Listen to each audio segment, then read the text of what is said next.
Well, Mortice Limited is an AIM-listed security and facilities management company based in Asia.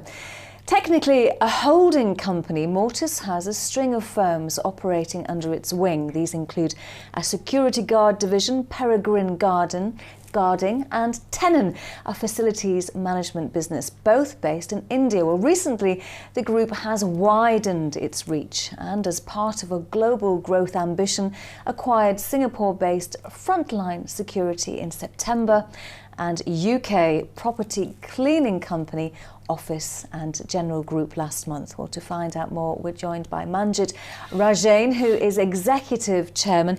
That is quite a story, but it started a long time ago, didn't it, Manjit? So where did it all start? Because I've got timelines going back as far as 20 years ago. It's exactly 20 years, in fact, as of March this year. It started with my background, so I served a bit in the cavalry in India. Fourth generation on my mother's side.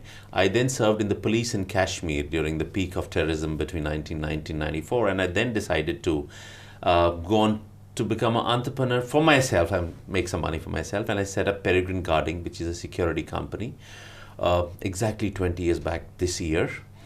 Fortunately, it did very well. It's one of the largest ones in India and therefore by default in Asia. So we hire something like, give or take, 50,000 people across the country, 74 offices, 1,800 clients. Numbers are rather large. We then, in 2007, decided to diversify and set up a facility and property management company. So we set up Tenon Property Services. And in 2008, because we needed some money to build up this brand new business, because facility management business needs a lot of capex. So we came to London, listed ourselves at AIM, raised some money, used that money quite wisely. We built up a brand new business, Tenon, which has now become the fourth largest integrated facility management company in India. We also acquired a mechanical and electrical engineering services company called Rotopower in 2009, which luckily for us has done exceedingly well and has grown by 300% since the day we acquired it. We had aspirations of becoming an Asia regional player. Towards that end, we have been working very hard to set up some outreaches of the company. So we own a company in Sri Lanka, we own another one in Saudi Arabia, we own a company in Zambia and Zimbabwe in Africa, which is not really Asia. And more recently, like you rightly said, we acquired Frontline in Singapore, which got completed last month. Okay, it sounds huge. I'm just wondering how you have managed to be able to afford all of these little bolt-on acquisitions. Have you just got a big pot of money acquired over, amassed over the 20 years? No, unfortunately, and I really wish I had that pot of money. It would have really shortened this whole 20 years by at least 5 years, if not more. No, we didn't have any money. We started from the scratch. I started with the first 5 guards. So I was what you would happily call doorman to chairman. So I would recruit people, train them, deploy them, meet clients, get contracts, get my money, pay these guys, and whatever we had left over at the end of the day was reinvested into the business. And that has been the mantra that we followed all along. So whatever we made from the company was entirely reinvested.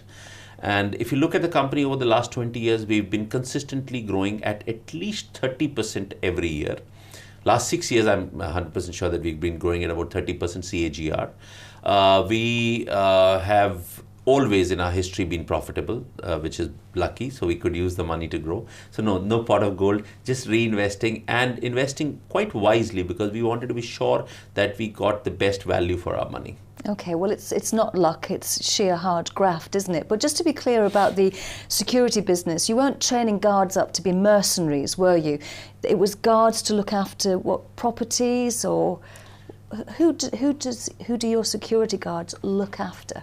Oh, we look after a lot of things, yeah, but we are not mercenaries. In India, private security companies are not permitted to possess arms, though we have a special permission to possess some arms when we are guarding cash. But otherwise, there's no arms, so therefore no mercenaries. We don't set up people outside of India at all. So whichever country we operate in, all our employees are local, so we don't send them across.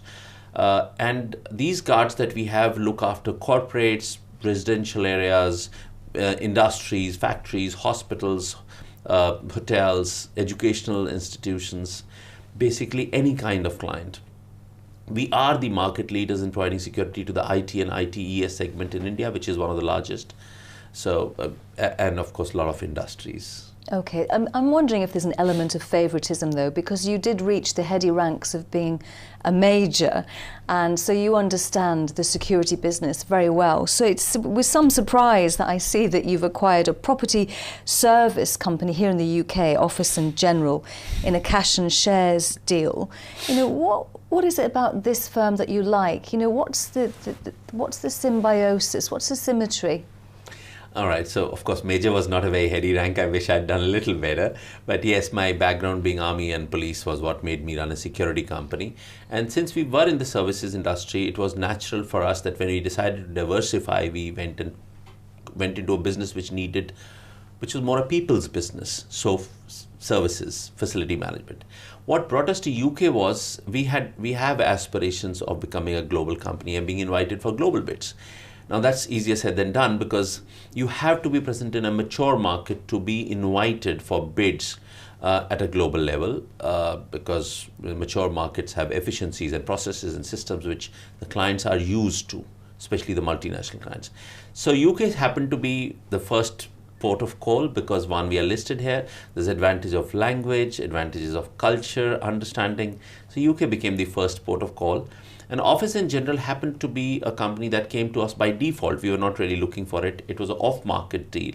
It started its life as a cleaning company 27 years back, but now it does everything the same way that we do it in Tenon in India. So it does hard services, soft services, manpower outsourcing, and it has rather large clients in UK, very, very prestigious clients. So it just happened to be a very synergistic deal where we found everything that they did was very similar to what we did in India, and it made sense for us to acquire it. So we acquired it in a cash and shares deal. So it sounds like a very strategic acquisition, which, as you said, ticked all the boxes for your ambition to have the international branding and allowed you to have a greater footprint in the international sphere. So I'm wondering whether you're wanting to make more acquisitions in the UK, or whether Office and General has served its purpose. No, it's really not, and I actually shouldn't be really speculating about it, but the aspirations are definitely there. In India, we offer a bouquet of services to our clients. So we provide security, we provide hard services, soft services, and so anything to do with integrated facility management in its entirety. In UK, we have now got one part of the business, which is facility management, and the aspirations are to go and look for a security company, maybe another facility management company, buy and bolt on to the platform. So we are essentially going to use Office in General as an operating company, also a platform on which we will bolt other acquisitions. Okay, well, the UK economy is, increasingly a two-speed economy, and services is behind the growth in Britain's GDP. Is this what you look for? Do you look at the countries and see which countries are more services-led as opposed to manufacturing-led?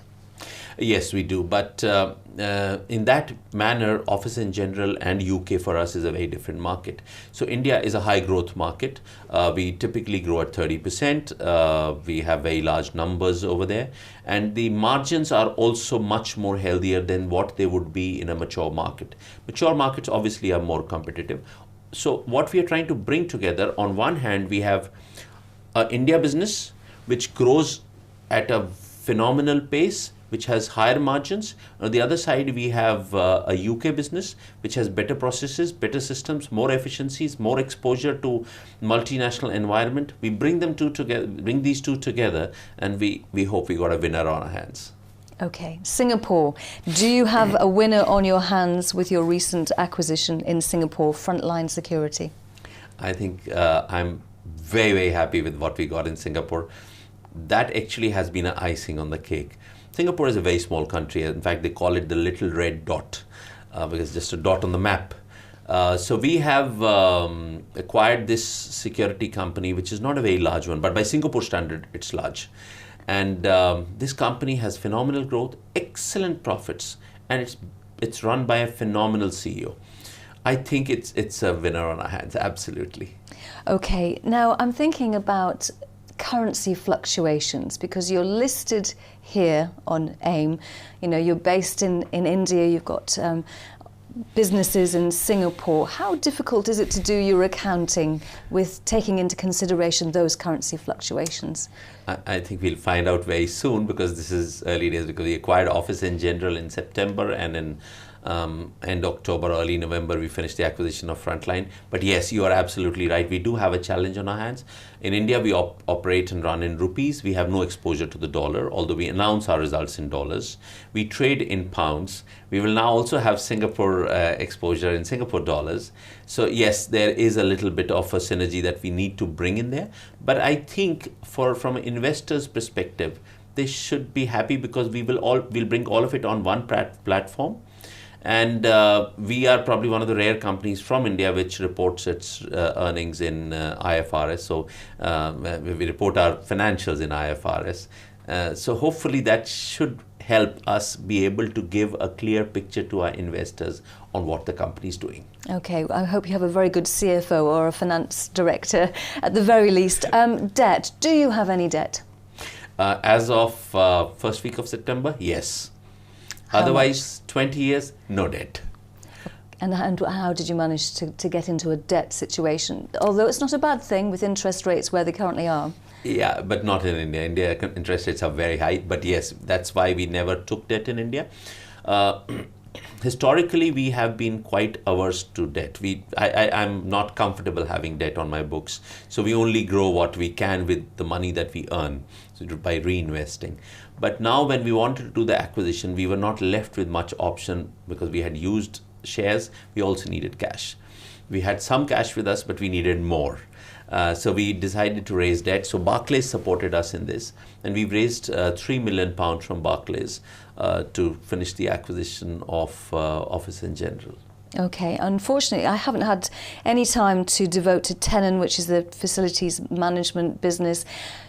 So you've had 20 years, successful years. What would you like the next decade to be like? What will it be filled with? A lot of growth, a lot of happiness, a lot of satisfied people, and a lot of satisfied clients. But really speaking, I try to live my life day to day. I think today is a wonderful day, and I'm really enjoying it, talking to you. So I don't know what's going to happen in the next 10 years. But historically, what we have done, I think we will continue to grow the way we have done in the past. We have a phenomenal management team. I think one of the best. We rarely have any changes in our management team. Everybody we have over there is grown from within the company. We've inherited some fantastic people. We inherited an excellent CEO here in the UK. You served with him, didn't you, the chief executive? He's a brigadier. Yes. He was at one time my boss, and I'm very proud that I have the privilege of having him in my company. From Office in General also, we inherited an excellent CEO. We earlier had inherited a very good director in Roto Power when we acquired it in India. So I think we've just been lucky finding the right people. They just come to us and then they stay. Nobody changes. It's a low churn. Very excellent. Manjit Rajain, Executive Chairman at Mortice Limited. Thank you very much indeed for joining us today. Thank you. It's really a pleasure. Thank you very much.